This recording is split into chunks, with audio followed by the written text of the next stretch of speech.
지은아, 남의 것 탐내면 안 돼. 그게 사람이야. 돌아가신 엄마의 그 목소리가 오늘따라 왜 이렇게 사무치게 들릴까요? 제 손엔 지금 묵직한 가방 하나가 들려 있습니다. 살짝 열어본 틈새로 보이던 그 누런 돈뭉치들. 당장 내일 쫓겨날 월세방 보증금이, 아니 굶고 있는 내 동생 우유 한 팩이 이 안에 다 들어있는데, 저는 지금 떨리는 다리를 붙잡고 파출소 앞에 서 있습니다. 엄마, 나 진짜 눈 딱 감고 가져가면 안 되는 걸까요?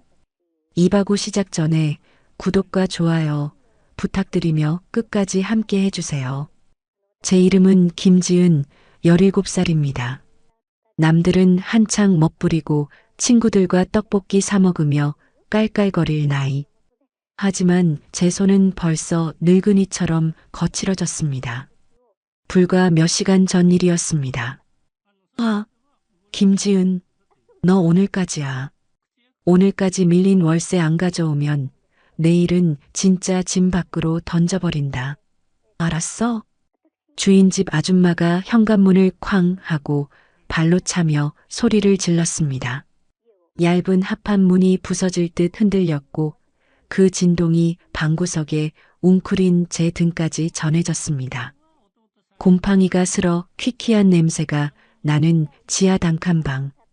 이불을 뒤집어 쓰고 있던 7살짜리 동생 지수가 파들파들 떨며 고개를 내밀었습니다. 누나, 우리 쫓겨나? 나 추운 거 싫은데. 밖에서 자야 돼? 동생의 그 말에 가슴 안쪽 무언가가 툭 하고 끊어지는 것 같았습니다. 지수의 떼꾼한 눈, 영양실조로 누렇게 뜬 얼굴, 앙상하게 마른 손목. 그 모든 게 못난 누나 탓인 것만 같아 숨을 쉴 수가 없었습니다. 아니야. 걱정 마. 누나가 어떻게든 구해올게. 지수야, 형광등 끄고 자고 있어. 누나 우유 돌리고 금방 올게. 저는 도망치듯 집을 나왔습니다. 뒤에서 누나 조심해.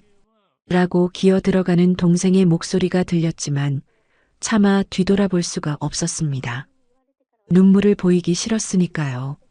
새벽 3시의 거리는 냉장고 속처럼 차갑고 고요했습니다. 무거운 우유 가방을 어깨에 메고 달동네 언덕길을 오르는데 숨이 턱 끝까지 차올랐습니다. 빈속이라 그런지 자꾸만 눈앞이 핑 돌고 다리가 후들거렸습니다. 딱 10만 원만, 아니 5만 원만 주었으면 좋겠다. 바보 같은 상상을 하며 터벅터벅 걷던 그때였습니다. 가로등도 없는 어두운 전봇대 아래 무언가 묵직한 것이 제 발길을 막아섰습니다. 처음엔 누가 버린 쓰레기 봉투인 줄 알았습니다. 그런데 발끝에 닿는 느낌이 다릅니다. 질긴 가죽의 느낌. 고개를 숙여보니 고급스러운 검은색 서류 가방이었습니다. 순간 본능적으로 주위를 살폈습니다. 개미 새끼 한 마리 없는 적막강산. 홀린 듯 가방을 집어들었습니다. 묵직합니다. 그냥 서류만 든 무게가 아니었습니다. 침을 꼴깍 삼키며 지퍼를 열었습니다. 헉!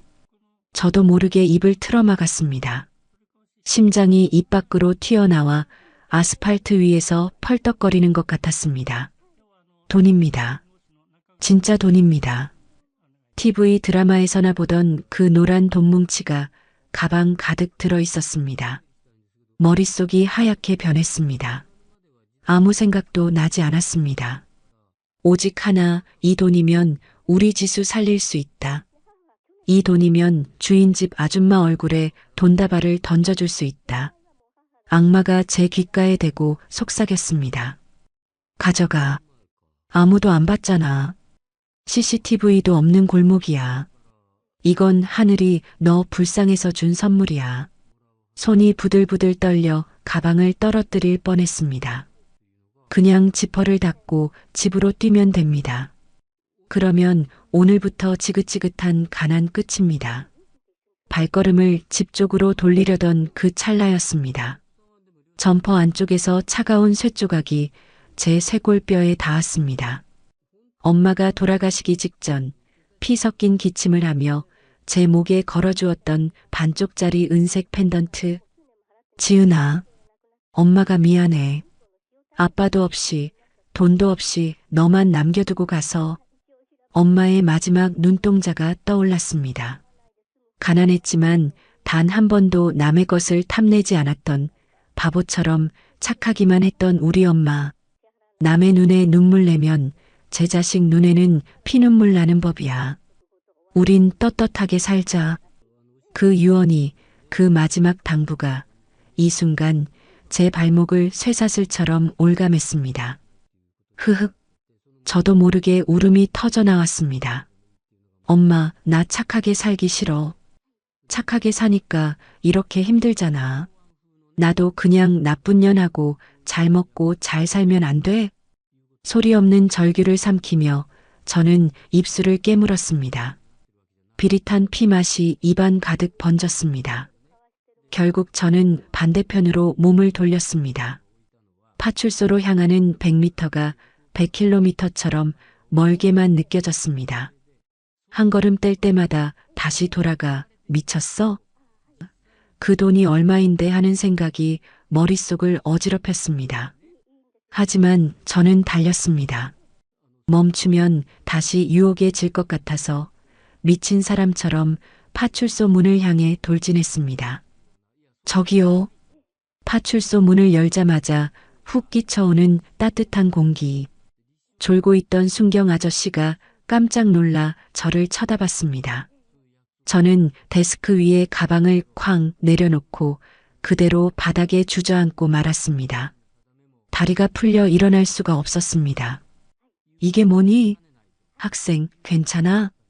순경 아저씨가 가방을 열어보더니 눈이 휘둥그레져서 무전기를 들고 소리칩니다. 저는 멍하니 앉아 제 낡은 운동화만 바라보았습니다. 잘한 걸까요? 집에 있는 지수는 배고파서 울고 있을 텐데 내가 지금 무슨 짓을 한 걸까요? 후회가 밀물처럼 밀려오려는 순간 어디 있어? 내 가방 어디 있어? 파출소 문이 부서질 듯 열리며 누군가 뛰어들어왔습니다.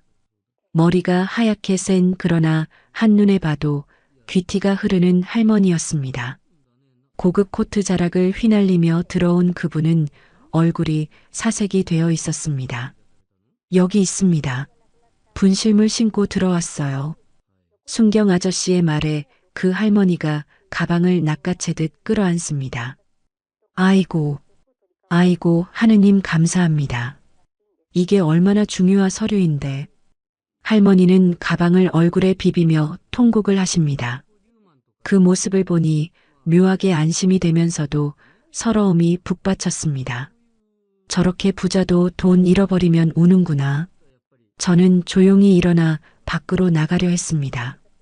그때 바닥에 주저앉아 가방을 확인하던 할머니가 고개를 들어 저를 보았습니다. 매서운 눈매. 평생 남에게 지시만 하고 살아왔을 것 같은 차가운 카리스마. 저는 겁이 나서 몸을 움츠렸습니다. 내가 주었냐? 할머니의 목소리는 날카로웠습니다. 네. 문 앞에. 제가 기어 들어가는 목소리로 대답하며 고개를 숙이는데 갑자기 할머니의 눈이 커졌습니다. 지진이라도 난 것처럼 할머니의 동공이 흔들리기 시작했습니다. 할머니의 시선은 제 얼굴이 아니라 낡은 점퍼 사이로 삐져나온 제 목걸이에 꽂혀 있었습니다. 너 이리 와봐.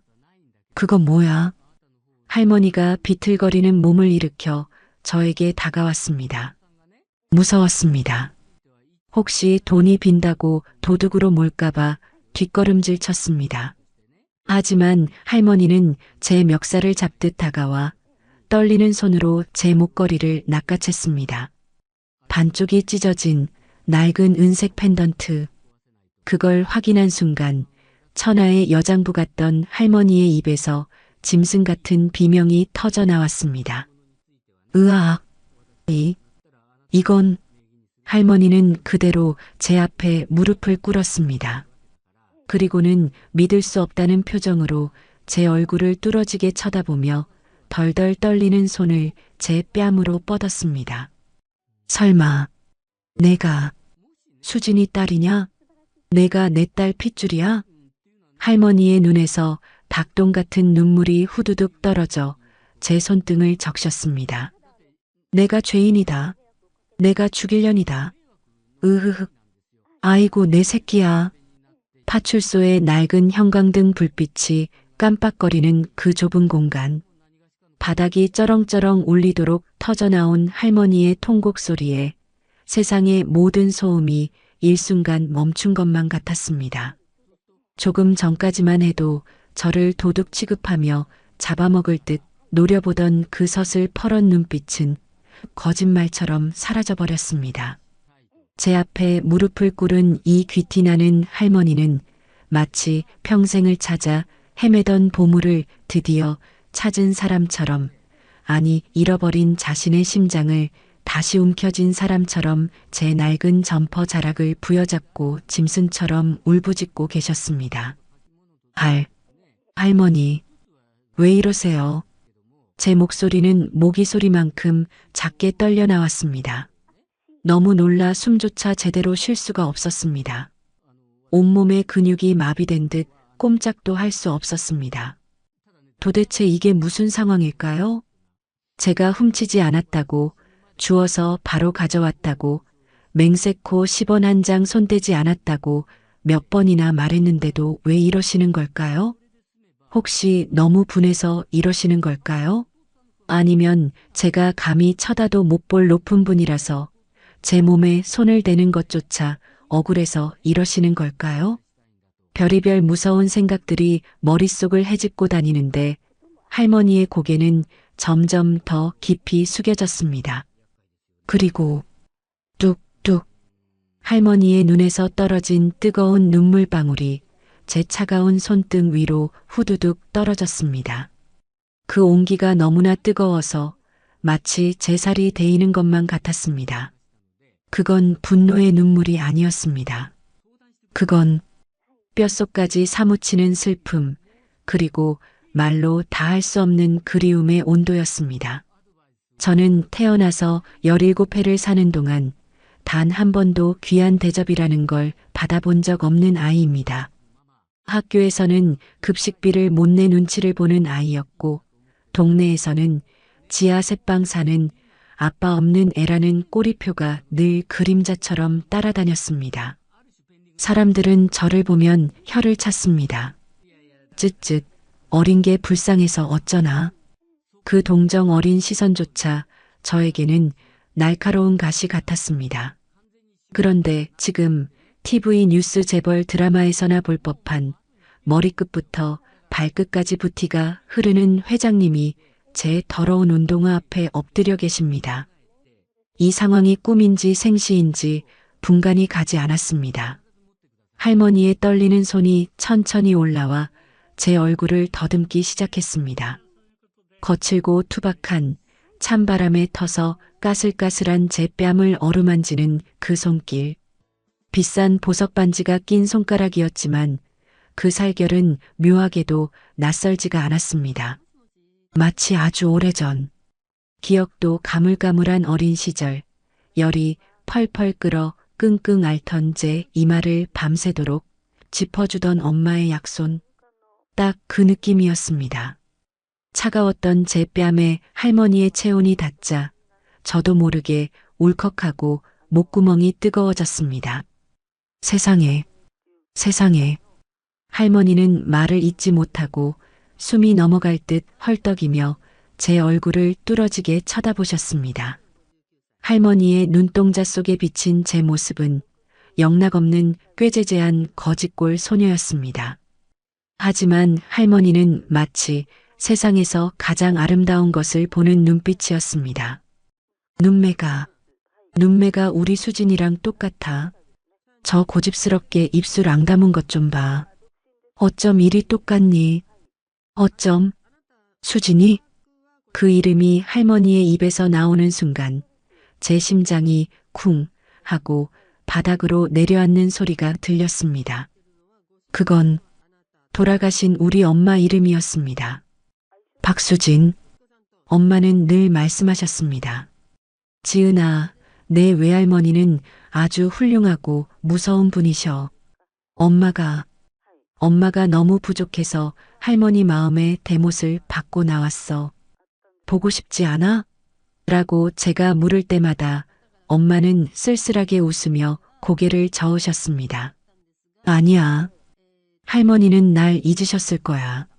나 같은 딸은 없는 게 나으니까.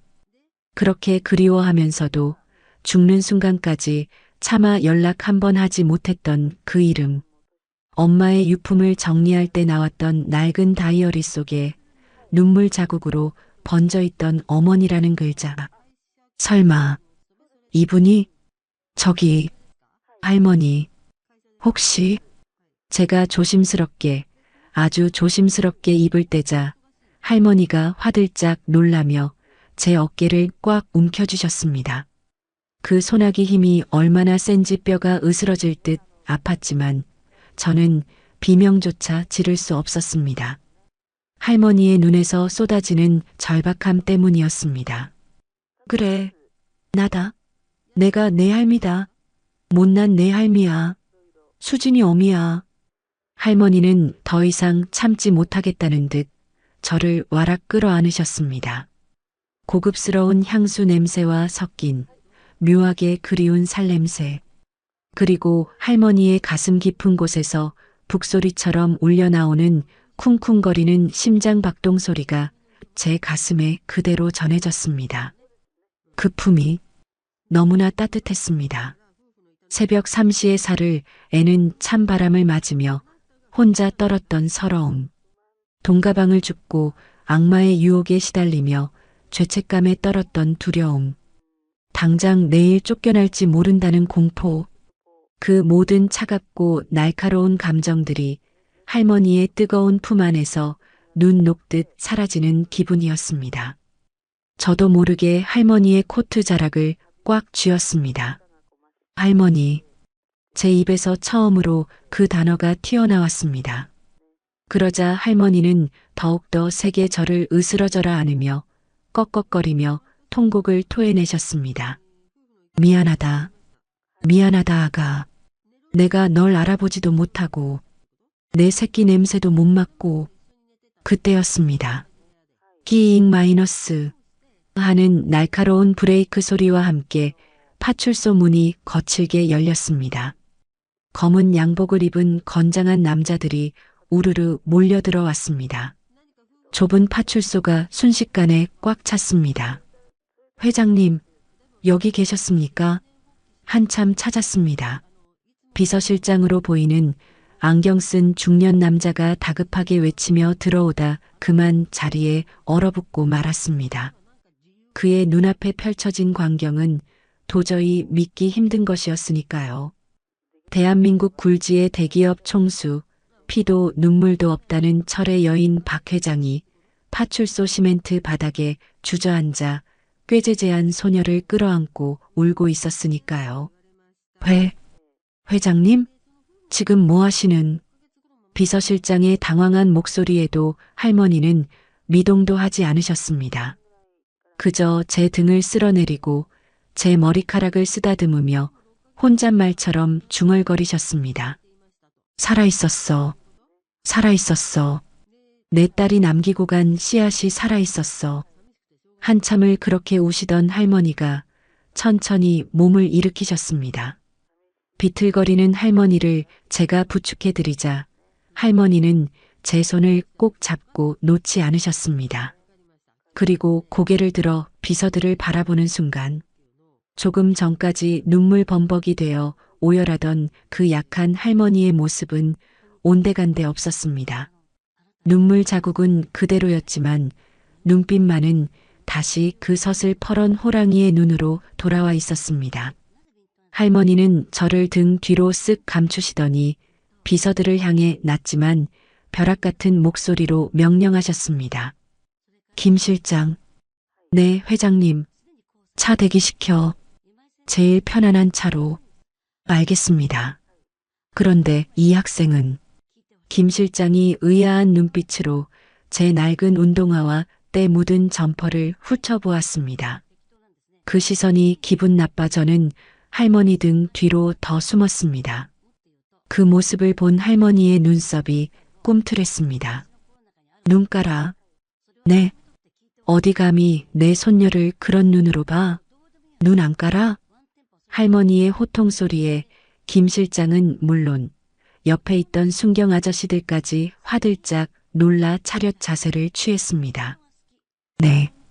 손녀요? 김 실장의 입이 딱 벌어졌습니다. 그래. 내 핏줄 찾았다. 내 유일한 상속녀 찾았다고. 당장 내 변호사 불러서 서류 준비해. 내 전 재산, 아니 내 목숨보다 귀한 내 손녀니까 털끝 하나라도 건드리는 놈들은 내가 가만 안 둬. 할머니의 선언은 파출소 천장을 뚫을 듯 쩌렁쩌렁 울렸습니다. 상속녀라니요. 전 재산이라니요.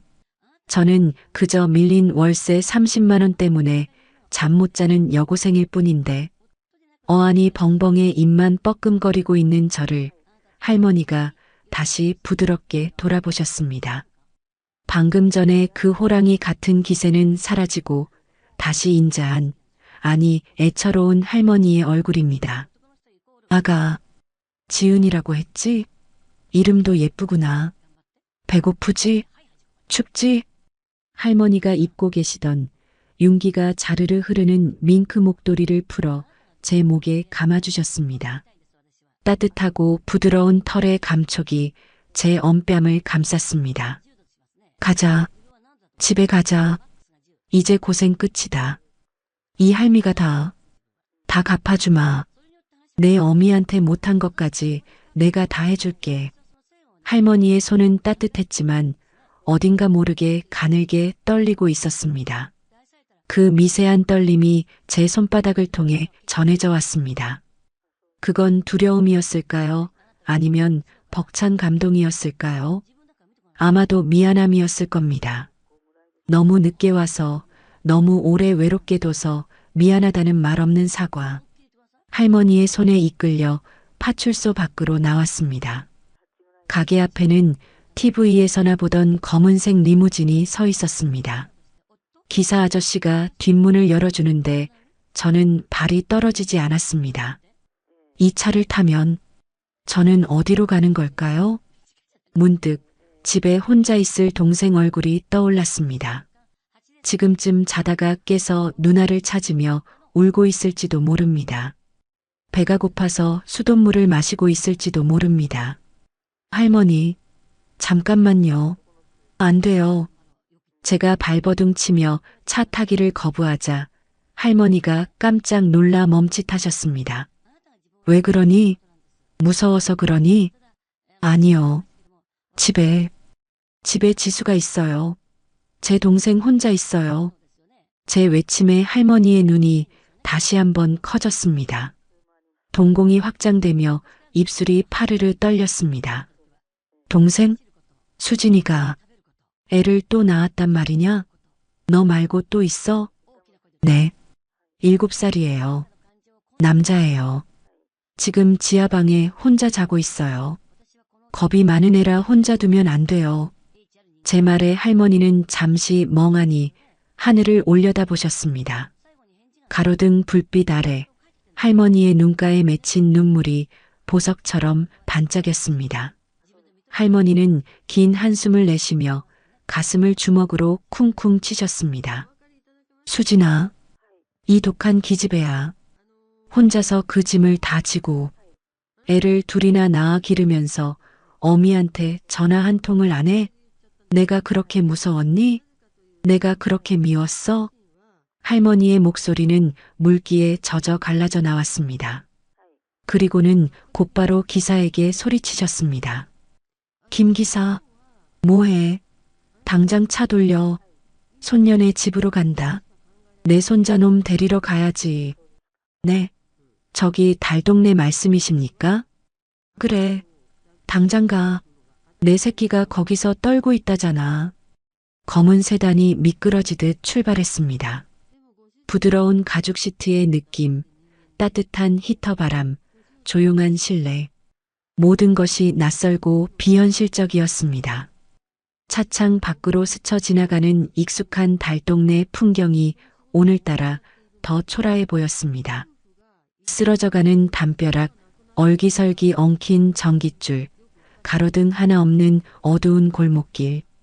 우리가 사는 세상은 저렇게 어둡고 추운데 이 차 안은 딴 세상처럼 안락했습니다. 과연 대한민국 재벌 회장님이 그 누추한 곳을 곰팡이 냄새나는 제 방을 보면 어떤 표정을 지으실까요? 혹시라도 우리 가난한 꼴을 보고 구질구질하다며 실망해서 다시 가버리시면 어떡하죠?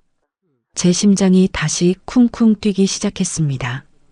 불안함에 손에 땀이 찼습니다. 하지만 제 옆에 앉은 할머니는 제 손을 두 손으로 꼭 감싸쥐고 계셨습니다. 차가 덜컹거릴 때마다 할머니는 더 힘주어 저를 붙잡고 놓지 않으셨습니다.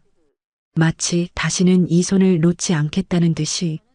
할머니의 시선은 창밖을 향해 있었지만 유리창에 비친 할머니의 눈은 계속해서 눈물을 흘리고 계셨습니다. 조금만 기다려라. 할미가 간다. 할미가 이제 다 막아줄게. 차가 점점 가파른 언덕길로 접어들었습니다. 여기서부터는 차가 못 들어가요. 걸어가야 해요. 제 말에 차가 멈춰섰습니다. 할머니는 비서들의 부축도 뿌리치고 차에서 내리셨습니다. 하이힐을 신은 발로 울퉁불퉁한 시멘트 바닥을 디디며 할머니는 제 손을 잡고 앞장서셨습니다. 안내해라. 내 딸이 마지막까지 살았던 그곳으로. 녹슨 철 대문이 끼잉 마이너스 소리를 내며 열리자 퀴퀴한 곰팡이 냄새와 하수구, 악취가 훅 끼쳐 나왔습니다. 저는 저도 모르게 고개를 푹 숙였습니다. 매일 맡는 냄새라 익숙해진 줄 알았는데 향수 냄새 은은한 할머니 옆에 서니 이 냄새가 왠지 제 몸에서 나는 것만 같아 얼굴이 화끈거렸습니다. 깨진 유리창에는 찬 바람을 막으려 박스테이프가 덕지덕지 붙어 있었고 좁은 마당 한 구석에는 주인 집에서 내놓은 다 탄 연탄재가 뒹굴고 있었습니다. 할머니는 믿을 수 없다는 듯 입을 틀어막은 채 비틀거리며 그 좁은 마당으로 들어오셨습니다. 비싼 하이힐 굽이 깨진 시멘트 바닥 틈에 끼어 휘청거렸지만 할머니는 아랑곳하지 않고 오직 저 낡은 방문 하나만을 향해 돌진하셨습니다. 할머니, 신발은 여기서 벗으셔야 해요. 턱이 높아서. 제가 조심스럽게 말씀드리자 할머니는 대답도 없이 신발을 아무렇게나 벗어 던지고 방 안으로 기어 들어가듯 들어오셨습니다. 형광등 스위치를 켜자 깜빡깜빡거리던 불빛 아래 적나라하게 드러난 방 안 풍경.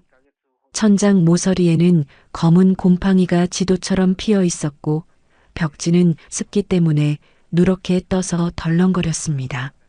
한쪽 구석에는 어제 저녁 우리가 먹다 남긴 퉁퉁 부른 라면 냄비가 덩그러니 놓여 있었고 벽에 걸린 못에는 제 낡은 교복과 동생의 구멍난 내복이 빨래처럼 걸려 있었습니다. 그리고 그 좁은 방 한가운데 솜이 다 죽어 얇디 얇은 이불 하나를 뒤집어 쓰고 새우잠을 자고 있는 내 동생 지수. 할머니는 그 자리에 털썩 주저앉으셨습니다. 수백만 원짜리 비단 치마가 더러운 장판 바닥에 쓸리는 것도 모른 채 할머니는 떨리는 손으로 차가운 방바닥을 짚으셨습니다. 차가워. 방이 왜 이렇게 차가워? 불도 안 떼고 자는 거야? 얼음장 같잖아. 보일러가 고장나서요. 기름 넣을 돈도 없고. 제 대답에 할머니의 가슴이 쿵 하고 내려앉는 소리가 들리는 듯 했습니다. 할머니는 덜덜 떨리는 손을 이불 속으로 넣어 자고 있는 지수의 등을 쓰다듬으셨습니다. 아이고, 뼈밖에 없네. 만져지는 게 뼈밖에 없어. 할머니의 따뜻한 손길에 지수가 뒤척이며 눈을 떴습니다. 누나, 벌써 왔어?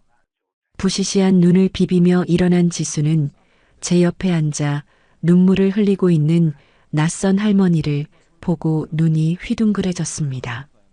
누구세요? 지수의 겁먹은 물음에 할머니는 대답 대신 와락 지수를 끌어안으셨습니다. 아가, 내 강아지, 할미다. 내가 내 할미야. 갑작스러운 포옹에 지수가 놀라 저를 쳐다보았습니다. 저는 눈물을 삼키며 고개를 끄덕여 주었습니다. 지수야, 인사해. 우리 외할머니셔. 엄마의 엄마. 엄마의 엄마. 지수의 눈이 반짝였습니다. 그럼 우리 엄마 데려온 거야? 엄마도 같이 왔어? 천진난만한 지수의 그 한마디가 방 안에 있던 모든 사람의 가슴을 칼로 베어내는 것 같았습니다.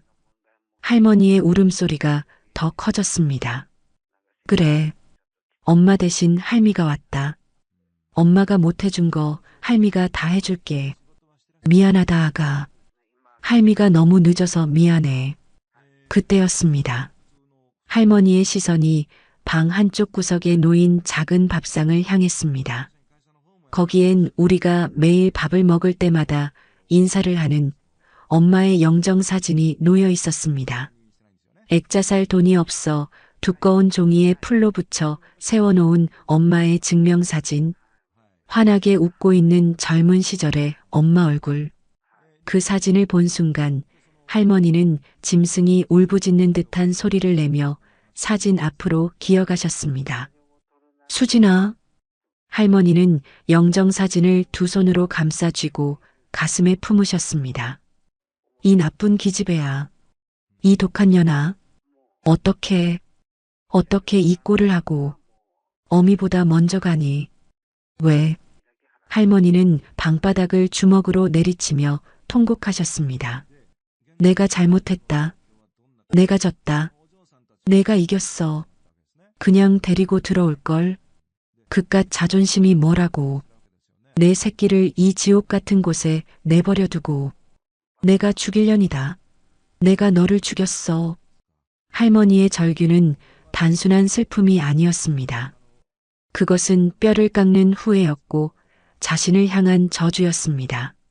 재벌가의 사모님으로 평생을 꼿꼿하게 살아오셨을 할머니가 곰팡이 핀 방바닥에 머리를 찧으며 오열하는 모습?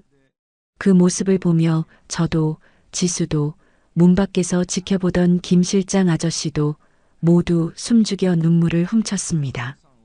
한참을 그렇게 우시던 할머니가 불현듯 고개를 드셨습니다. 충혈된 눈, 헝클어진 머리, 번진 화장. 하지만 그 눈빛만은 활활 타오르는 불꽃 같았습니다. 할머니는 벌떡 일어나시더니 방구석에 놓인 퉁퉁 부른 라면 냄비를 집어 던지셨습니다. 쨍그랑.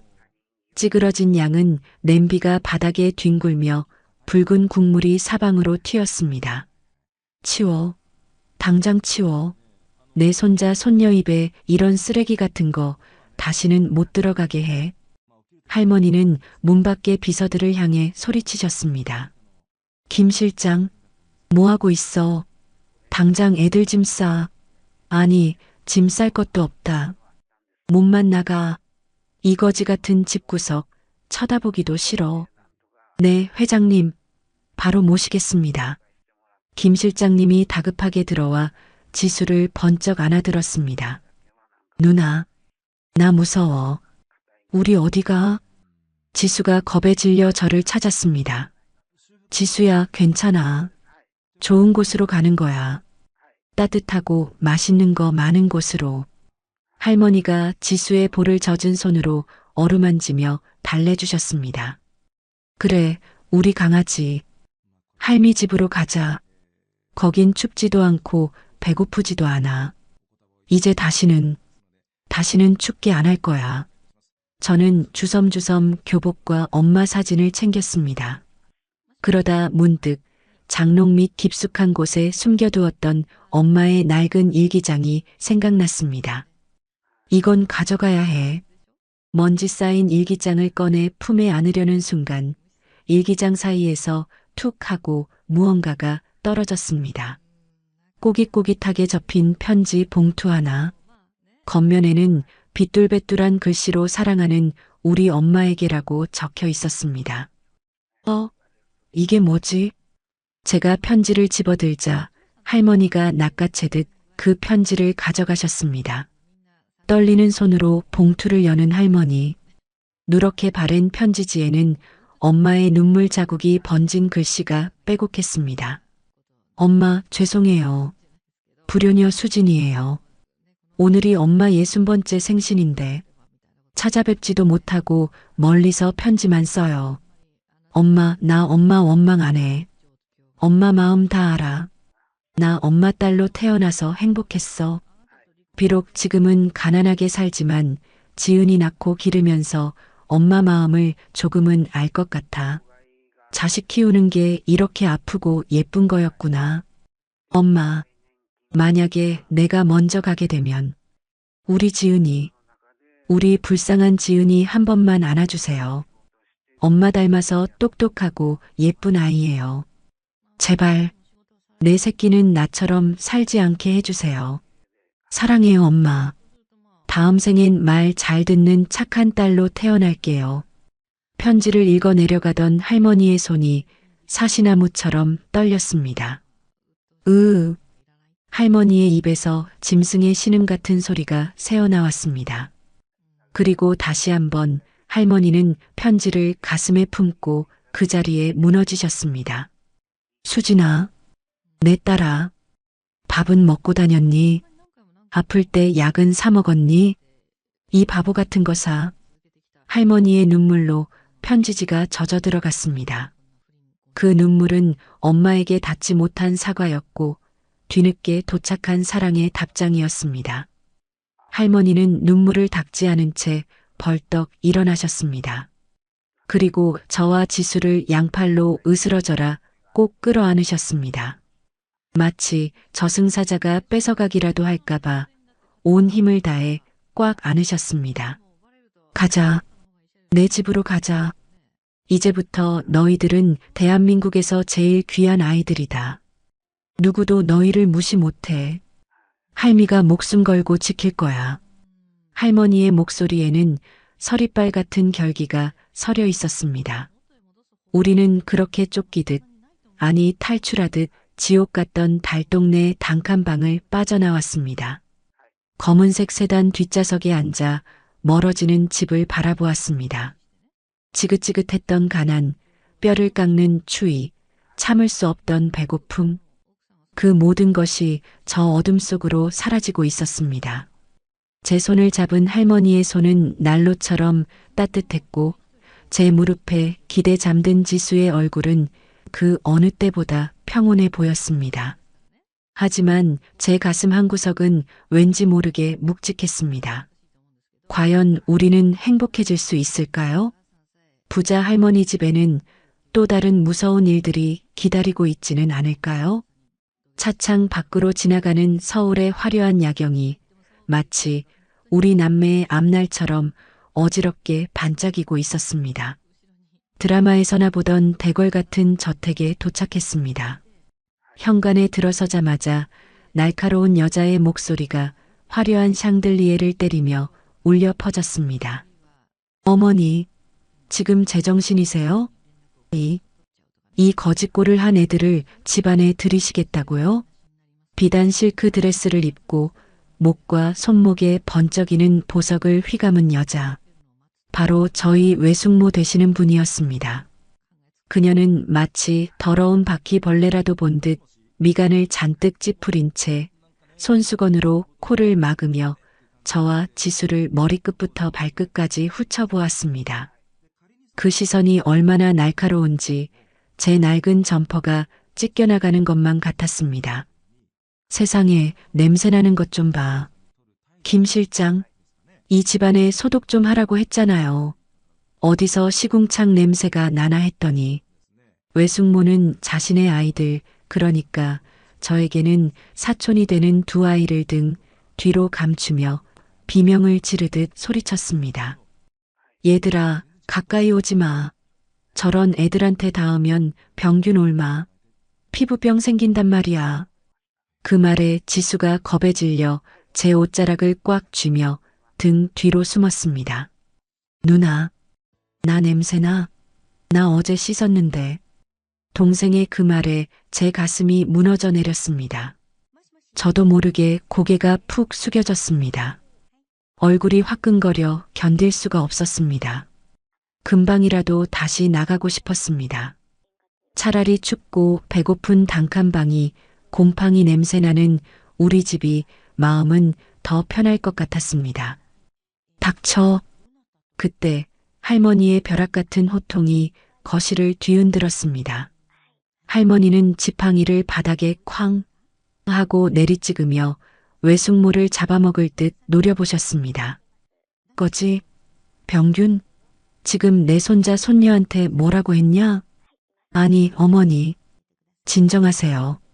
제 말은 출처도 모르는 애들을 갑자기 데려오시면 유전자 검사는 해보셨어요?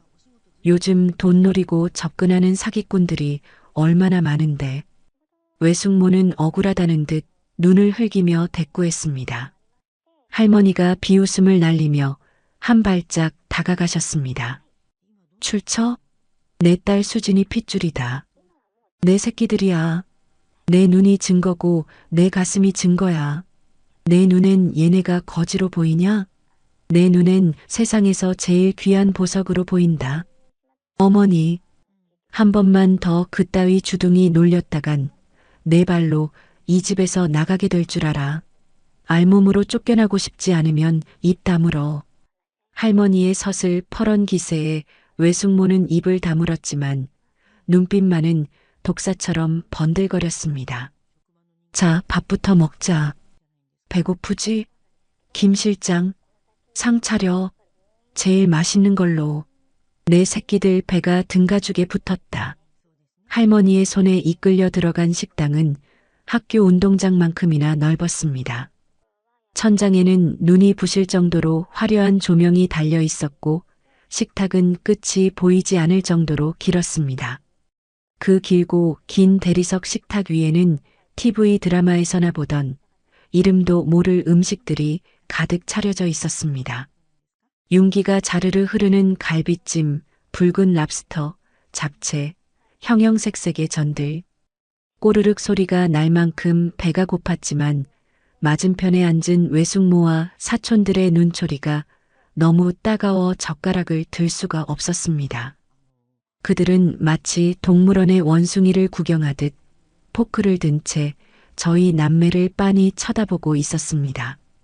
마치 내까지 것들이 이런 음식을 먹을 자격이 있어? 라고 묻는 것 같았습니다. 저는 죄인처럼 고개를 숙이고 있는데 옆에 앉은 지수가 제 옷깃을 잡아당겼습니다.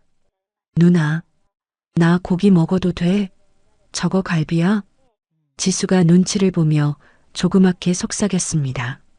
7살 아이가 배고픔을 참으며 눈치를 보는 모습에 눈시울이 붉어졌습니다. 그럼 다 먹어도 돼. 다 내 거다. 많이 먹어라 내 새끼. 할머니가 그 소리를 들으셨는지 직접 큼지막한 갈비를 집어 지수의 밥그릇에 수북이 올려주셨습니다. 자, 해봐라. 할미가 먹여줄게. 지수가 조심스럽게 입을 벌려 고기를 받아 먹으려는 순간이었습니다. 그거 내 거야. 맞은편에 앉아있던 통통한 사내아이, 제 사촌 동생이 소리를 빽 질렀습니다. 할머니, 왜 쟤한테만 줘요? 그거 내가 제일 좋아하는 부위란 말이야. 더러운 거지가 왜 내 밥상에서 밥을 먹어. 그 아이는 포크로 식탁을 쾅쾅 내리치며 떼를 썼습니다. 엄마, 쟤네 내보내. 밥맛 떨어져서 못 먹겠어. 놀란 지수가 그만 입에 넣으려던 고기를 식탁 위에 떨어뜨리고 말았습니다. 그리고는 겁에 질려 으앙 하고 울음을 터뜨렸습니다. 누나 무서워. 집에 갈래? 여기 싫어. 저는 황급히 지수를 안아주며 떨어진 고기를 손으로 주워 휴지에 쌌습니다. 죄송합니다. 죄송합니다. 애가 아직 어려서. 저도 모르게 입에 밴 사과가 튀어나왔습니다. 평생을 죄송하다는 말을 입에 달고 살아서인지 잘못한 것도 없는데 저절로 고개가 숙여졌습니다. 그때 외숙모가 입가에 비웃음을 띠며 코웃음을 쳤습니다. 어머, 쟤 좀 봐. 떨어진 걸 주워 먹네. 역시 천안 피는 못 속인다더니. 애 교육을 어떻게 시켰길래 저 모양이니? 어머니, 보셨죠? 수준 떨어져서 같이 밥 못 먹겠어요. 그 순간이었습니다. 콰 악마이너스. 엄청난 굉음과 함께 눈앞의 세상이 뒤집어졌습니다. 할머니였습니다. 이른이 넘은 노인의 힘이라고는 도저히 믿기지 않을 정도로 할머니는 식탁볼을 두 손으로 잡아채 밥상을 통째로 엎어버리셨습니다. 수십 개의 접시가 와장창 깨지고 음식들이 사방으로 튀어올랐습니다. 갈비찜 국물이 외숙모의 하얀 드레스에 튀고 사촌 동생의 얼굴에 잡채가 쏟아졌습니다. 식당 안은 순식간에 전쟁터 같은 아수라장이 되었습니다. 어머니, 미치셨어요? 이게 무슨 짓이에요? 내 옷, 내 옷. 외숙모가 비명을 지르며 벌떡 일어났습니다. 이런 싸가지 없는 것들. 할머니는 식탁 위에 올라가려는 기세로 소리치셨습니다. 얼굴은 불그락 푸르락 터질 듯했고 목에는 핏대가 섰습니다. 내 손자가 밥 먹는데 밥그릇을 건드려? 내가 사람이냐? 짐승만도 못한 것들. 할머니는 깨진 접시 조각을 밟으며 외숙모 앞으로 다가가셨습니다. 내 자식 교육은 저 따위로 시켰어? 어른이 밥을 먹여주는데 소리를 질러? 그게 내가 말하는 수준 높은 교육이냐? 아니, 어머니. 그래도 애한테. 닥쳐. 똑바로 들어. 오늘부터 이 집의 주인은 나 그리고 내 딸 수진이의 자식들이다. 할머니의 눈에서 불꽃이 튀었습니다. 꼬우면 나가. 당장 나가.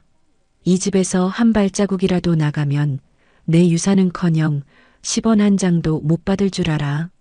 알거지로 길바닥에 나앉고 싶으면 어디 계속 짖어봐.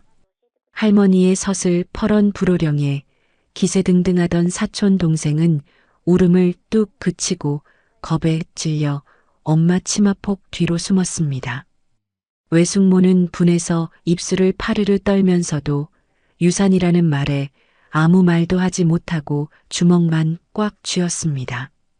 돈줄을 쥐고 있는 건 바로 우리 할머니였으니까요. 할머니는 거칠게 숨을 몰아쉬며 저희 쪽으로 돌아오셨습니다. 그리고는 옷에 묻은 음식물을 털어주며 방금 전에 야차 같던 얼굴을 거두고 다시금 눈물을 글썽이셨습니다. 놀랐지? 미안하다.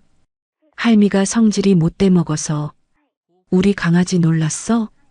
할머니는 덜덜 떨고 있는 지수를 품에 꼭 안아주셨습니다. 다시 차려줄게.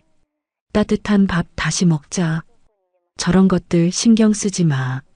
할머니의 품은 여전히 따뜻했지만 심장은 쿵쿵거리며 빠르게 뛰고 있었습니다. 이제 아무도 너희 못 건드려. 할미가 다 죽여버릴 거야. 내 눈에 흙이 들어가기 전엔 절대 너희 눈에 눈물 안 나게 할 거야. 그러니까 마음 놓고 먹어. 알았지? 그날 밤 저는 대리석 바닥이 아닌 푹신한 오리털 침대 위에서 잠이 들었습니다. 옆에서 새근거리며 자는 지수의 볼에 아까 먹은 고기 덕분인지 살이 조금 오른 것 같아 보였습니다. 꿈만 같은 하루였습니다. 하지만 잠들기 전 방문 틈으로 저는 보았습니다. 복도 끝 어두운 구석에서 누군가와 은밀하게 통화하며 저를 노려보던 외숙모의 섬뜩한 눈빛을요. 네, 변호사님. 유전자 검사 다시 해야겠어요. 아무래도 가짜 같아요. 그 노인네가 노망이 나서 아무나 데려온 게 분명해요. 어떻게든 쫓아내야죠. 내 아들 몫을 뺏기게 생겼는데. 외숙모의 목소리는 뱀처럼 차갑고 끈적거렸습니다. 이불을 머리끝까지 끌어올렸습니다. 이 평화가, 할머니의 보호막이 과연 언제까지 우리를 지켜줄 수 있을까요? 다음 날 아침 학교 정문 앞은 아수라장이 되었습니다. 등교하던 아이들이 비명을 지르며 갈라진 길 사이로 낯익은 험상궂은 얼굴들이 나타났습니다. 바로 우리 집 그 단칸방에 쳐들어와 행패를 부리던 악질 사채업자 독사와 그의 부하들이었습니다.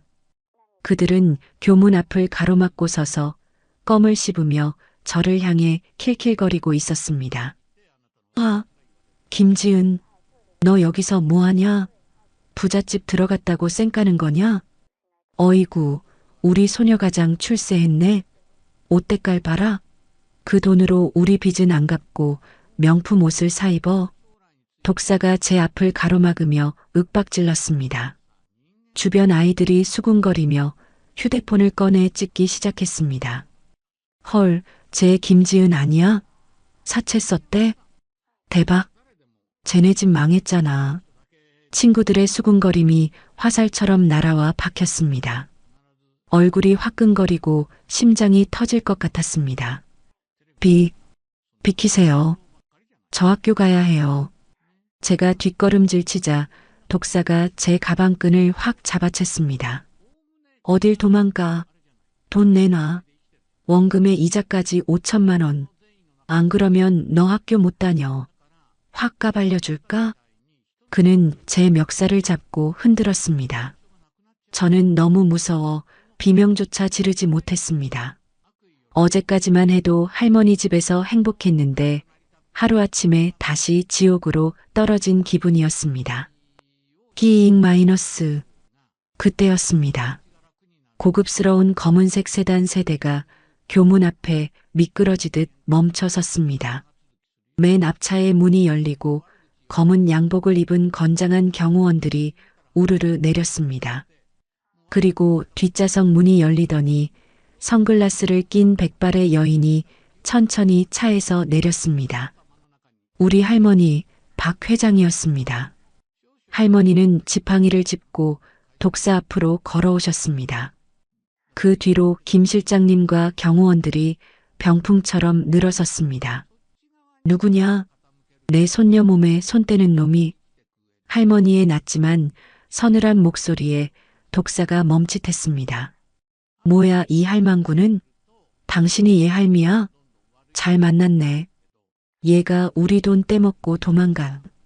짱 마이너스. 말이 끝나기도 전에 할머니의 손이 독사의 뺨을 후려쳤습니다. 얼마나 세게 때리셨는지 독사의 고개가 획 돌아가고 입에서 피가 튀었습니다. 모두가 숨을 죽였습니다. 천하의 깡패가 노인에게 뺨을 맞고 얼어붙은 것입니다. 아니 이 할망구가 미쳤나? 독사가 주먹을 들어 올리자 순식간에 경호원들이 달려들어 그를 바닥에 꽂아버렸습니다. 으악! 팔! 내 팔! 순식간에 제압당한 독사가 비명을 질렀습니다. 할머니는 쓰러진 독사 앞에 쪼그리고 앉아 선글라스를 벗으셨습니다. 그 눈빛은 어제 외숙모를 혼낼 때보다 100배는 더 무서운 진짜 야수의 눈빛이었습니다. 돈 얼마라고? 5천? 그래. 5천만 원. 김 실장. 네, 회장님. 이 자리에서 1억 줘라. 네. 독사의 눈이 휘둥그레졌습니다. 1억이라는 말에 욕심이 번득였습니다. 그리고 그 돈으로 합의금 써라. 넌 오늘부로 전치 12주는 나올 테니까. 뭐라고? 할머니는 지팡이로 독사의 명치를 쿡 찔렀습니다. 감히 내 손녀 멱살을 잡아? 내 새끼 눈에 눈물 나게 해?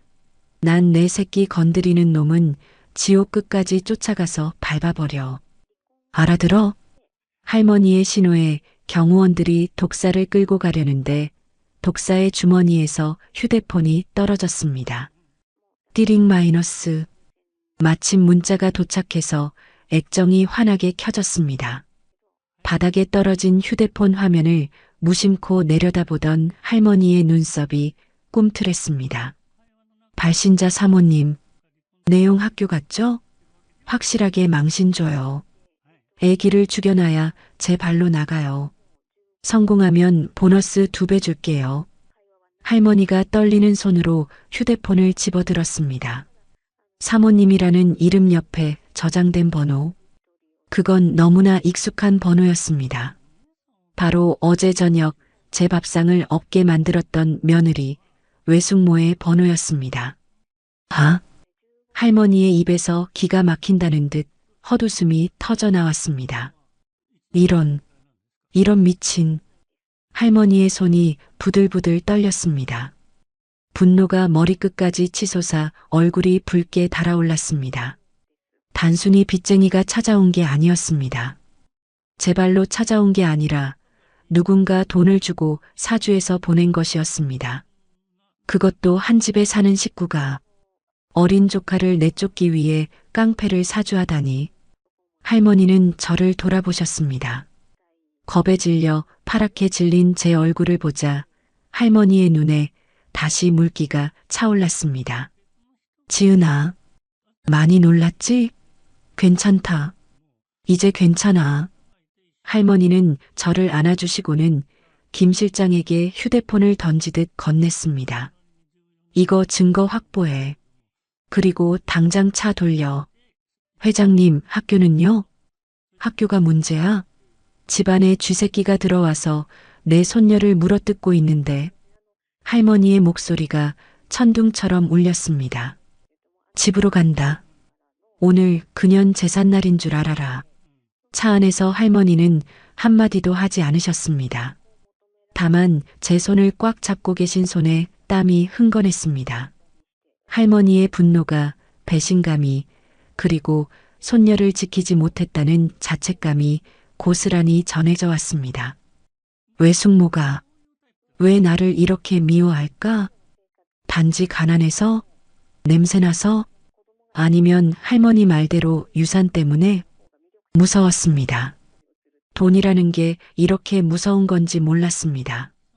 가난할 땐 돈이 없어 무서웠는데 돈이 생기니 돈 때문에 사람이 괴물이 되는 게 더 무서웠습니다. 집에 도착하자마자 할머니는 현관문을 박차고 들어갔습니다. 거실 소파에 앉아 우아하게 차를 마시고 있던 외숙모가 깜짝 놀라 일어났습니다. 어머, 어머니, 벌써 오셨어. 깍!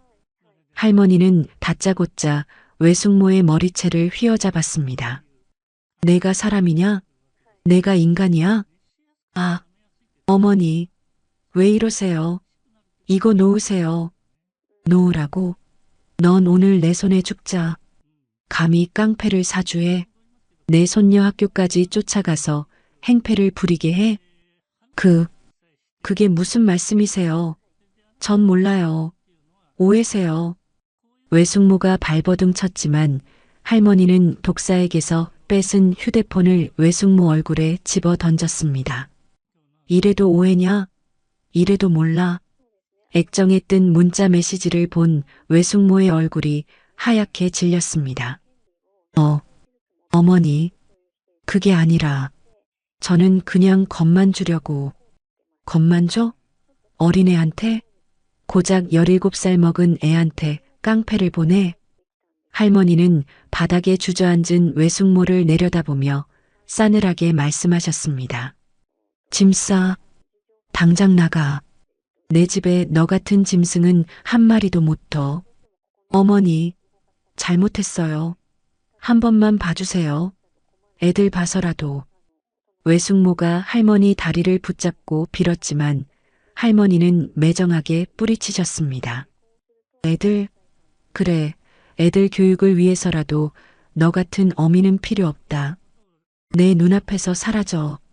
할머니의 호통에 외숙모는 끌려나가듯 쫓겨났습니다.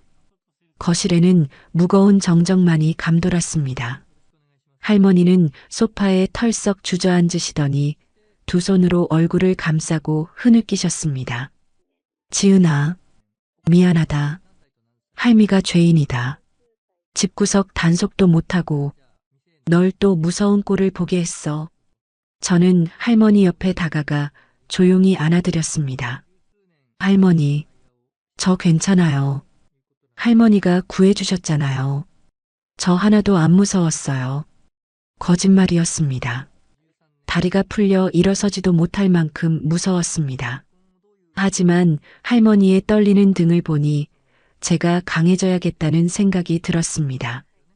이 집에서 살아남으려면, 할머니를 지키려면 저도 변해야 합니다. 더 이상 당하고만 있는 바보 같은 김지은이 되어서는 안 됩니다. 그날 밤 저는 거울을 보며 다짐했습니다. 이제 울지 않겠다고. 할머니가 주신 이 기회를, 이 힘을 내 가족을 지키는 데 쓰겠다고.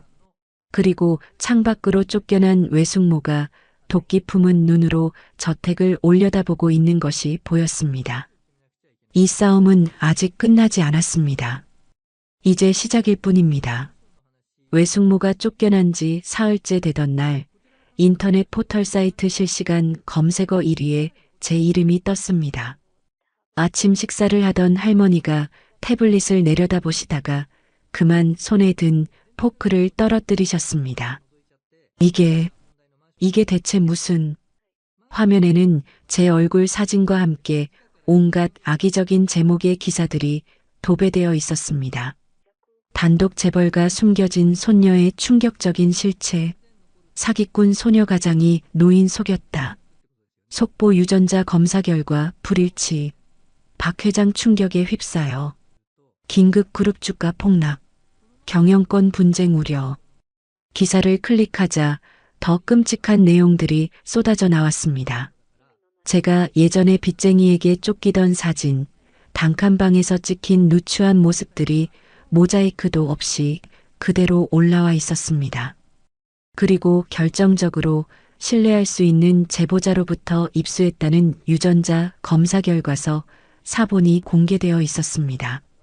검사 결과 친족관계 불일치. 저는 숨이 막혔습니다. 심장이 얼어붙는 것 같았습니다. 거짓말이에요. 할머니, 이거 거짓말이에요. 제가 울먹이며 말하자 할머니가 저를 꽉 안아주셨습니다. 알아. 조작이야. 이건 완전히 조작된 거야. 우리 검사 결과는 99.9% 일치였잖니. 누군가 가짜 서류를 만든 거야. 하지만 할머니의 목소리도 떨리고 있었습니다. 띠링 마이너스, 띠링 마이너스, 띠링 마이너스.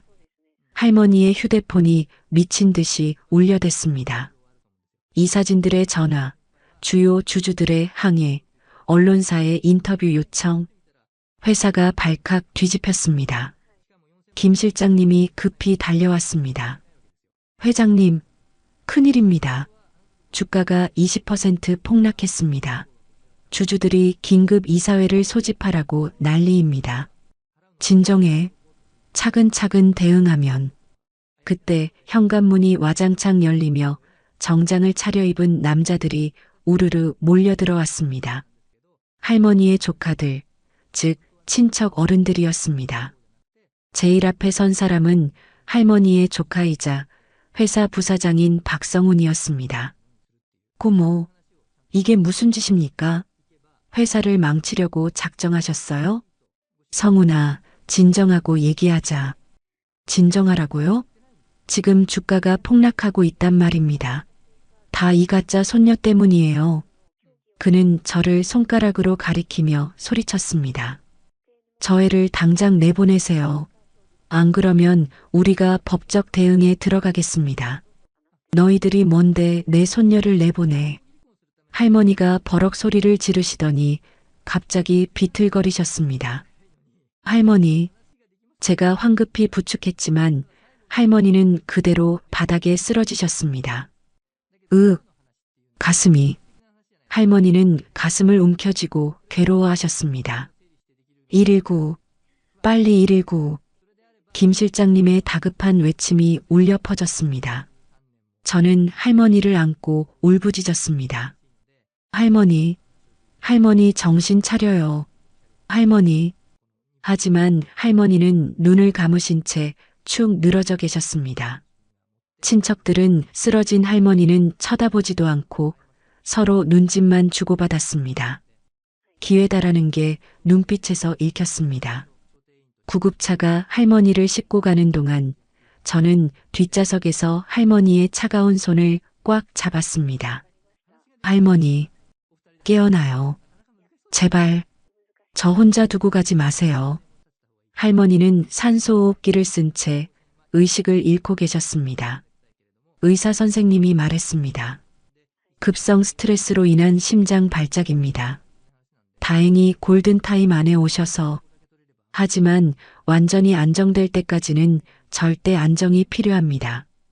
중환자실 유리창 너머로 보이는 할머니의 모습, 온몸에 줄을 매단 채 누워 계신 할머니가 얼마나 작고 약해 보이던지 평생을 강철 같은 의지로 살아오신 분이 저 때문에 쓰러지신 것입니다.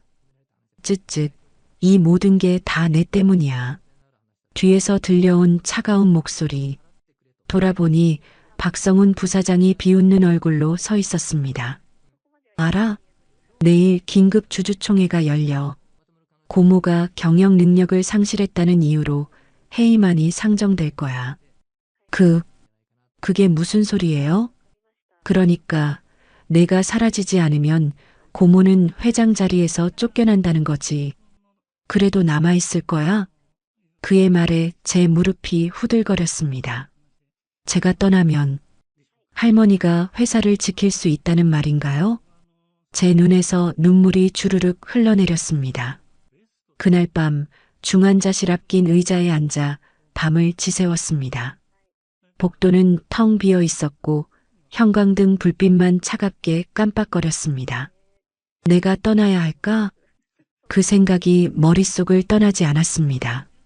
할머니를 괴롭히는 건 결국 저 때문이었습니다. 제가 없었다면 할머니는 이렇게 쓰러지지 않으셨을 겁니다. 차라리 지수만 데리고 조용히 사라질까? 그렇게 한숨을 쉬고 있는데 중환자실 문이 스르륵 열렸습니다.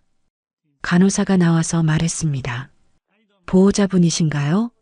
환자분이 잠깐 깨어나셨는데 당신을 찾으세요. 황급히 들어가자 할머니가 산소 마스크를 벗으려 애쓰고 계셨습니다. 할머니, 움직이시면 안 돼요. 지은아, 내 새끼, 왔구나. 할머니는 가느다란 목소리로 제 손을 잡으셨습니다. 미안하다. 할미가 못나서 너를 지켜주지 못해서. 아니에요, 할머니. 제가 할머니를 힘들게 했어요. 제가 나쁜 거예요. 제가 울먹이자 할머니가 제 뺨을 어루만지셨습니다. 지은아, 할미 말 들어. 내일 주주총회가 열려. 알아요.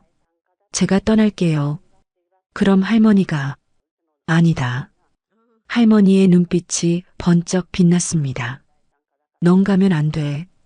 절대로. 하지만 내 대신 내가 가라. 주주총회에. 네. 저는 귀를 의심했습니다. 넌 이제 내 상속녀야. 내 집은 15%를 물려받았어. 넌 주주야. 당당하게 들어가서 내 자리를 지켜. 할머니는 가쁜 숨을 몰아쉬며 말씀하셨습니다. 할미는 못 가. 하지만 넌 갈 수 있어. 가서 그 도둑놈들한테 보여줘. 내 손녀가 누군지. 그 순간 제 안에서 무언가 터져 나왔습니다. 두려움이 아니라 분노였습니다. 할머니를 쓰러뜨린 그들, 저를 가짜라고 몰아간 그들, 돈 때문에 가족을 배신한 그들. 더 이상 당하고만 있을 수 없었습니다.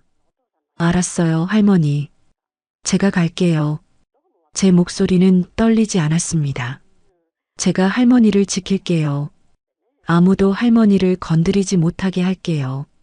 할머니의 눈에서 눈물이 흘러내렸습니다. 그래, 내 새끼. 엄마 닮아서 독하구나. 다음 날 아침, 저는 교복을 단정히 차려입었습니다. 거울 속의 제 모습은 어제와 달랐습니다. 눈빛이 달라져 있었습니다. 더 이상 도망치지 않겠다고, 싸우겠다고 다짐한 눈빛이었습니다. 김 실장님이 준비한 검은 세단에 올라탔습니다. 아가씨, 준비되셨습니까? 네. 가요. 차가 출발했습니다. 창밖으로 스쳐 지나가는 서울 풍경이 어제와는 다르게 보였습니다. 이제 저는 도망치는 소녀가장이 아닙니다. 박 회장의 손녀, 15% 지분을 가진 주주입니다. 주주총회장 앞에 도착하자 기자들이 우르르 몰려들었습니다. 저기 나온다. 김지은 맞아? 유전자 검사 결과는 사실인가요? 플래시가 터지고 마이크가 쏟아졌습니다. 저는 선글라스를 벗고 당당하게 정면을 바라보았습니다. 안녕하세요. 박 회장의 손녀 김지은입니다. 주주총회 참석하러 왔습니다. 그리고 회의장 문을 밀고 들어갔습니다. 회의장 안은 술렁거렸습니다. 박성훈을 비롯한 친척들이 경악한 표정으로 저를 쳐다보았습니다. 뭐야, 저 애가 왜 여기 있어? 보안, 저 애네 보내. 하지만 김 실장님이 서류 뭉치를 탁자에 내려놓았습니다. 김지은 양은 회장님으로부터 15% 지분을 승계받은 정식 주주입니다. 이해 있으신 분? 회의장이 조용해졌습니다. 저는 천천히 제자리로 걸어갔습니다. 그리고 마이크를 잡고 입을 열었습니다. 제가 가짜라고 하셨죠? 증명해 드리겠습니다. 지금부터 제 말이 거짓이라면 제가 가진 모든 상속권을 포기하고 이 자리에서 제 발로 나가겠습니다. 제 말이 끝나자마자 회의장 안은 마치 찬물을 끼얹은 듯 고요해졌습니다. 수백 명의 주주들이 숨을 죽인 채 단상 위에 선 교복 입은 소녀인 저를 바라보고 있었습니다. 제 앞에 앉은 박성훈 부사장과 친척들의 얼굴이 붉게 달아올랐습니다. 어린 게 어디서 말장난이야. 여기가 학교인 줄 알아? 박성훈이 책상을 쾅 치며 벌떡 일어났습니다. 보안, 뭐해? 당장 저 미친 애를 끌어내. 보안 요원들이 우르르 다가오려 하자 김 실장님이 제 앞을 막아섰습니다. 손끝 하나라도 건드리면 업무방해 및 주주권리 침해로 고소하겠습니다. 김 실장님의 단호한 목소리에 보안 요원들이 멈칫했습니다.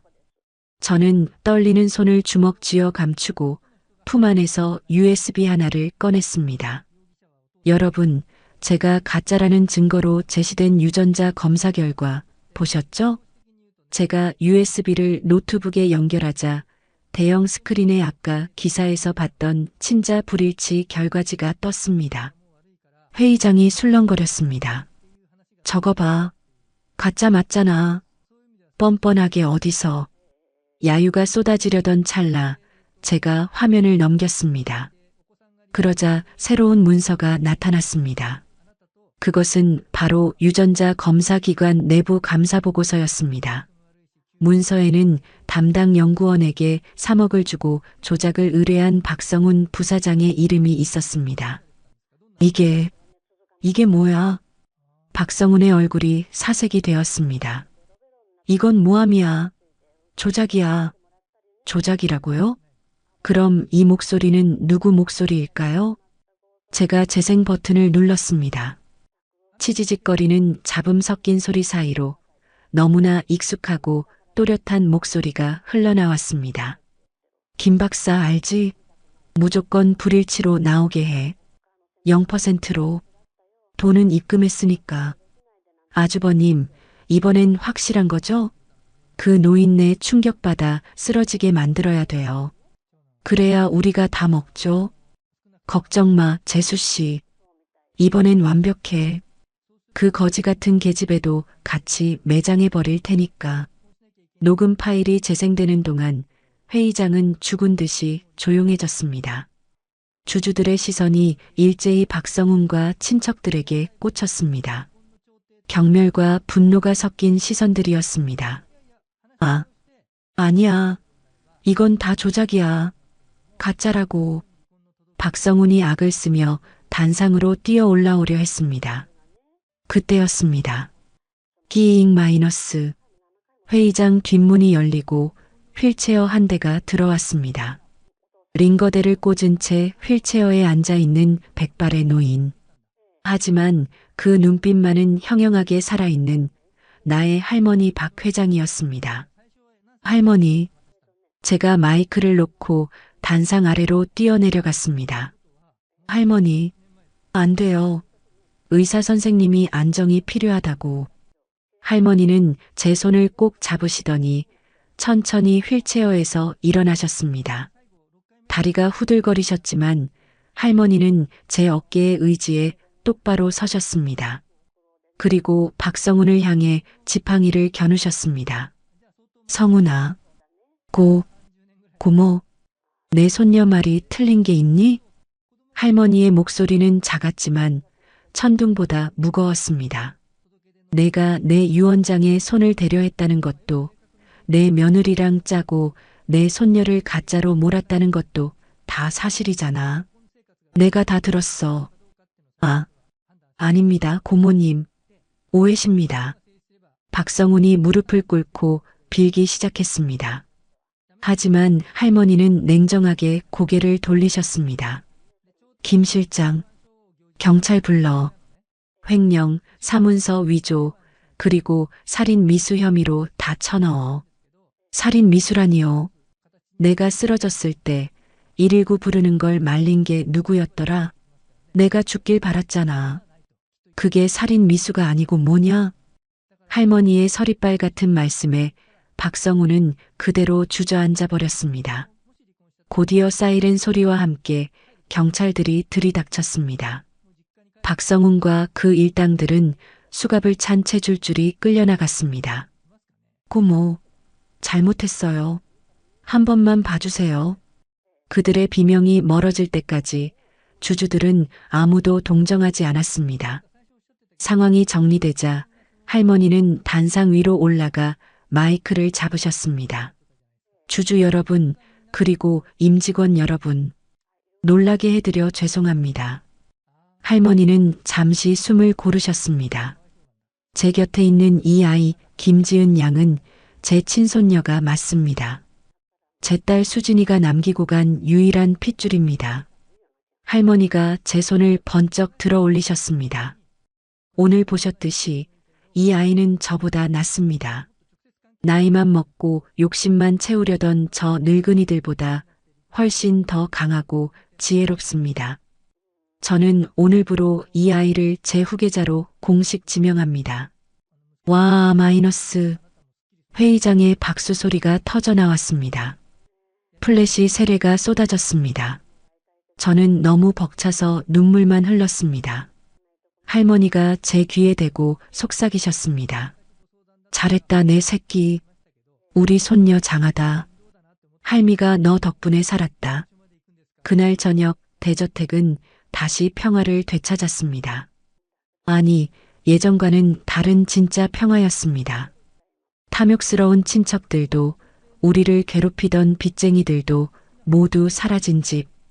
넓은 식탁에는 저와 지수 그리고 할머니 셋뿐이었지만 그 어느 때보다 꽉 찬 느낌이었습니다. 김 실장님이 특별히 준비한 따뜻한 미역국이 나왔습니다. 지은아, 오늘 고생 많았다. 많이 먹어라. 할머니가 제 밥그릇에 생선을 발라 올려주셨습니다.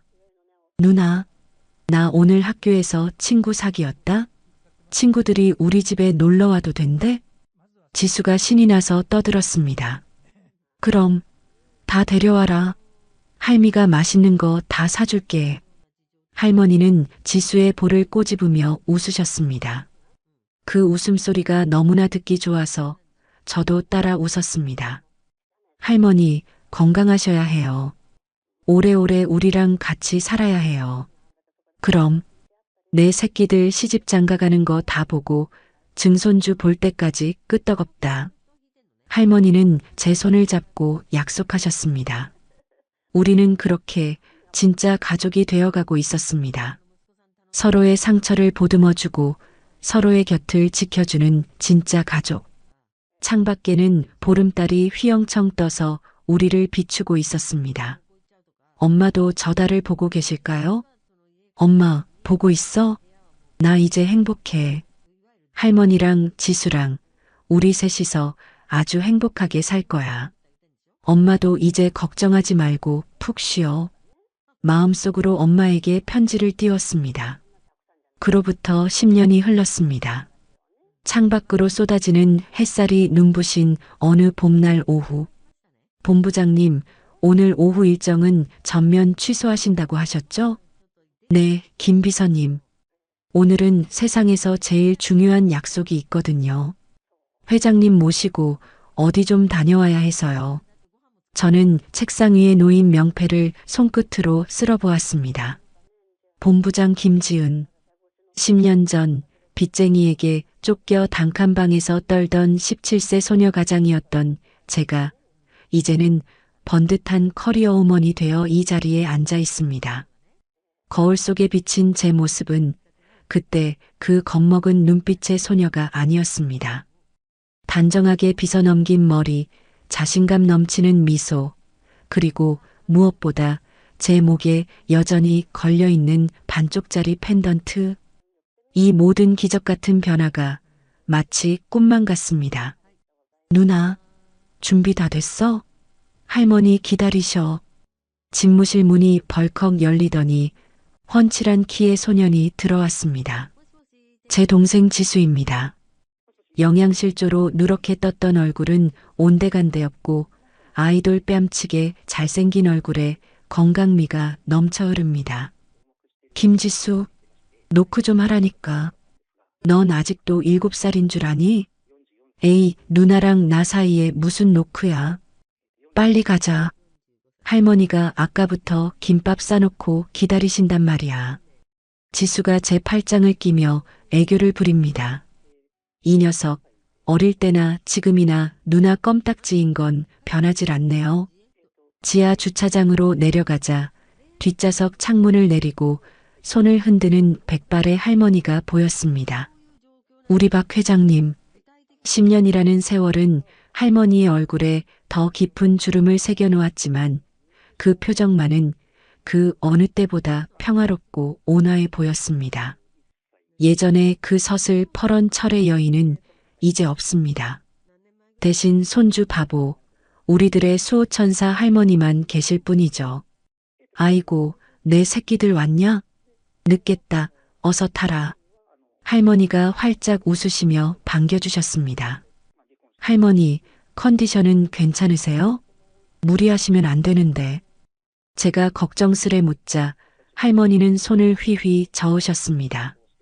괜찮다. 오늘은 내 딸 만나러 가는 날인데 아파도 벌떡 일어나야지. 그리고 너희들이 이렇게 든든하게 지켜주는데 내가 아플 틈이 어디 있니? 차는 서울을 벗어나 한적한 교회로 달렸습니다. 창밖으로 스쳐 지나가는 벚꽃들이 눈처럼 흩날렸습니다. 10년 전 쫓기듯 도망쳐 나왔던 그 어둡고 추웠던 겨울밤과는 너무나 다른 풍경이었습니다. 지은아, 기억나니? 우리 처음 만났던 날. 할머니가 창밖을 보시며 나직이 물으셨습니다. 그럼요. 어떻게 잊어요. 파출소에서 할머니가 제 멱살 잡으시고, 아이고, 내가 미쳤었지. 그때 너 얼마나 무서웠겠니? 귀한 내 손녀를 도둑 취급하고. 할머니가 제 손등을 쓰다듬으며 씁쓸하게 웃으셨습니다. 아니에요. 전 그때 할머니가 우시는 거 보고 사실은 마음이 놓였어요. 아, 이분은 나쁜 사람이 아니구나. 그냥 마음이 많이 아픈 분이구나 싶었거든요. 마음이 아팠지. 찢어졌지. 널 볼 때마다 수진이가 보여서 너무 미안하고 너무 반가워서. 할머니의 눈가에 다시 물기가 어린 듯 했습니다. 옆에 있던 지수가 분위기를 바꾸려 짐짓 큰 소리로 끼어들었습니다. 아, 할머니, 울면 안 돼요. 오늘 엄마한테 가서 웃는 모습만 보여주기로 했잖아요. 자꾸 울면 엄마가 속상해해요. 그래, 우리 지수 말이 맞다. 오늘은 기쁜 날이다. 울면 안 되지. 할머니가 손수건으로 눈가를 꾹꾹 누르셨습니다. 드디어 도착한 추모공원. 따스한 양지 바른 곳에 엄마의 비석이 서 있었습니다. 사랑하는 딸, 그리고 어머니 박수진, 여기 잠들다. 비석 주변은 잡초 하나 없이 깨끗했습니다. 할머니가 관리인을 시켜 매일 돌보게 하셨으니까요. 우리는 준비해온 꽃다발과 할머니가 직접 싼 김밥, 그리고 엄마가 좋아했던 믹스커피 한 잔을 올렸습니다. 수진아, 엄마 왔다. 할머니가 비석을 어루만지며 인사를 건네셨습니다. 많이 기다렸지? 오늘은 혼자 안 오고 내 보물들 데리고 왔다. 할머니는 저와 지수를 엄마 앞에 세우셨습니다. 봐라, 내 딸 지은이 이렇게 훌륭하게 컸다. 회사에서도 일 잘한다고 소문이 자자해. 내가 못다한 공부 얘가 다 하고 이제 나보다 더 똑똑하다. 그리고 요 녀석 지수 좀 봐라. 어릴 땐 비실비실하더니 이제 아주 징그러울 정도로 컸어. 축구한다고 뛰어다니는데 아주 날쌔기가 다람쥐 같아. 할머니의 자랑이 끝없이 이어졌습니다. 마치 엄마가 바로 옆에서 듣고 있는 것처럼 할머니는 도란도란 이야기를 나누셨습니다. 10년 전 영정사진을 붙들고 통곡하던 그 처절한 슬픔은 이제 따뜻한 그리움으로 바뀌어 있었습니다. 저는 조용히 엄마 앞에 무릎을 꿇었습니다. 엄마, 저 왔어요. 지은이에요. 목이 메어 잠시 말을 잇지 못했습니다. 엄마, 저 약속 지켰어요. 지수 안 굶기고 남의 것 탐내지 않고 엄마 말대로 떳떳하게 살았어요. 그래서 복 받았나 봐요. 이렇게 좋은 할머니 만나서 눈물이 뚝뚝 떨어져 잔디를 적셨습니다. 엄마, 거기선 안 아프지? 돈 걱정 안 하고 추운 거 걱정 안 하고 편안하게 있는 거지? 나 엄마 너무 보고 싶었는데 이제는 괜찮아. 나 행복해 엄마. 그러니까 엄마도 이제 우리 걱정 그만하고 푹 쉬어. 제 어깨 위로 따뜻한 손길이 느껴졌습니다. 할머니였습니다. 할머니는 저를 그리고 지수를 품에 꼭 안아주셨습니다. 그래, 수진아. 걱정 마라. 내가 내 목숨 다하는 날까지 이 아이들 지킬게. 그리고 나중에 내가 너 만나러 가면 그때 우리 못다 한 이야기 실컷 하자. 그때는 내가 너한테 맛있는 밥 실컷 해줄게. 미안했다 내 딸아. 사랑한다 내 딸아. 새모녀. 아니 할머니까지 3대가 함께한 그 자리엔 슬픔 대신 따스한 봄바람이 불어왔습니다. 산소에서 내려오는 길. 할머니가 갑자기 멈춰 서시더니 하늘을 올려다보셨습니다. 지은아, 지수야. 네, 할머니. 너희들은 할미가 밉지 않니? 네. 그게 무슨 말씀이세요? 내가 너희를 너무 늦게 찾았잖아. 너희 엄마 그렇게 고생하다 가게 하고 너희들도 그 험한 꼴 당하게 하고 난 가끔 내가 죄인 같아서. 할머니는 여전히 과거의 죄책감을 마음 한구석에 품고 계셨던 겁니다. 저는 할머니의 주름진 손을 두 손으로 감싸쥐었습니다. 할머니, 그런 말씀 마세요. 저희한테 할머니는 기적이에요. 기적? 네. 캄캄한 터널 속에 갇혀 있었는데 할머니가 손 내밀어 주셨잖아요. 늦게 오신 게 아니라 딱 우리가 무너지기 직전에 와주신 거예요. 엄마가 보내주신 선물처럼요. 지수도 거들었습니다. 맞아요. 나 할머니 아니었으면 지금쯤 어디서 껌 팔고 있었을지도 몰라요. 할머니 덕분에 대학도 가고 축구도 하고 얼마나 좋은데요. 할머니는 우리 슈퍼맨이에요. 지수가 알통을 만들어 보이며 너스레를 떨자 할머니가 빵 터져 웃으셨습니다. 허허, 이 녀석하곤. 그래, 고맙다. 이렇게 반듯하게 커줘서 고맙고 이 못난 할미 곁에 있어줘서 고마워. 우리는 벤치에 앉아 기념사진을 찍기로 했습니다. 자, 다들 웃으세요. 김치 치즈. 지수가 셀카봉을 높이 들었습니다. 화면 속에 백발의 할머니, 듬직한 청년이 된 지수, 그리고 활짝 웃는 제가 담겼습니다. 배경으로 흩날리는 벚꽃잎들이 마치 축복처럼 우리 위로 쏟아져 내렸습니다. 찰칵. 사진 속에 영원히 박제된 우리의 행복한 순간. 이 사진은 엄마의 영정사진 옆에 나란히 놓일 것입니다. 엄마도 사진 속에서 우리와 함께 웃고 계시겠죠? 집으로 돌아가는 차 안 할머니는 피곤하셨는지 제 어깨에 기대 잠이 드셨습니다. 할머니의 규칙적인 숨소리를 들으며 저는 창밖을 바라보았습니다. 10년 전 동가방을 줍고 파출소 앞에서 망설이던 그 17살 소녀에게 말해주고 싶었습니다. 지은아, 잘했어. 그때 그 선택이, 양심을 지켰던 그 순간이 너를 구했어. 조금만 더 견뎌. 곧 봄이 올 거야. 이렇게 따뜻하고 눈부신 봄이 반드시 올 거야. 어둠이 내린 서울의 야경은 10년 전과 똑같이 화려하게 반짝이고 있었지만 이제 그 불빛들은 더 이상 차갑거나 두렵지 않았습니다. 저 수많은 불빛 중 하나가 우리 가족을 비추고 있다는 사실, 그리고 이제는 제가 누군가에게 그 불빛이 되어줄 수 있다는 사실에 가슴이 벅차올랐습니다. 저는 잠든 할머니의 손을 살며시 잡고 마음속으로 조용히 맹세했습니다. 받은 사랑만큼 베풀며 살겠다고. 세상의 모든 지은이들에게 희망을 주는 사람이 되겠다고. 우리의 이야기는 여기서 끝이 아닙니다. 서로를 지키며 만들어갈 진짜 행복은 이제부터가 시작이니까요. 오늘의 이바구는 여기까지입니다. 끝까지 함께 해주셔서 감사드리며 구독과 좋아요 눌러주시면 놀라운 인생 사연들을 누구보다 먼저 무료로 만나보실 수 있습니다.